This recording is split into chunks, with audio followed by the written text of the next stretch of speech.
بشرى سارة إلى كل مزارعين وفلاحين مصر الكرام، اللي بيزرع قمح أو شعير أو ذرة، اللي بيزرع فاصوليا أو برسيم أو قصب السكر. من النهاردة مفيش تعب في لم المحصول، مفيش إرهاق، مفيش تستنى عمال، مفيش مصاريف. وداعا إلى الطرق التقليدية القديمة في لم المحاصيل، استخدم الاختراع الجديد في عالم الميكنة الزراعية، الحصادة المحمولة. هتسهل لك كل حاجة.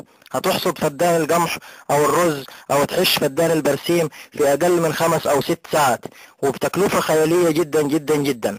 يعني 15 جنيه فقط لا غير، هتوفر لك بيهم كل العمال اللي هيحشوا لك وهيحصدوا لك محصولك.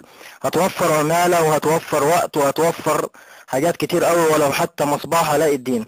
كل اللي عليك لترين بنزين، وانسى يا عم، انسى المنجل وانسى المحشة وانسى الحصادة وانسى اي حاجة قديمة.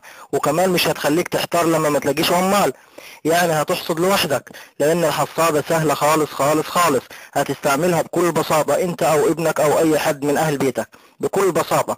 واجني ولم محصولك في اي وقت وفي اي مكان، بالليل او بالنهار. وما تنساش العمال.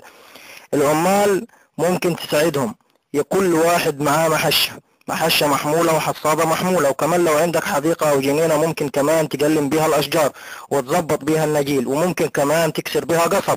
يلا بسرعة، مستني ايه؟ اتصل بينا واطلب المحشة واطلب الحصادة المحمولة.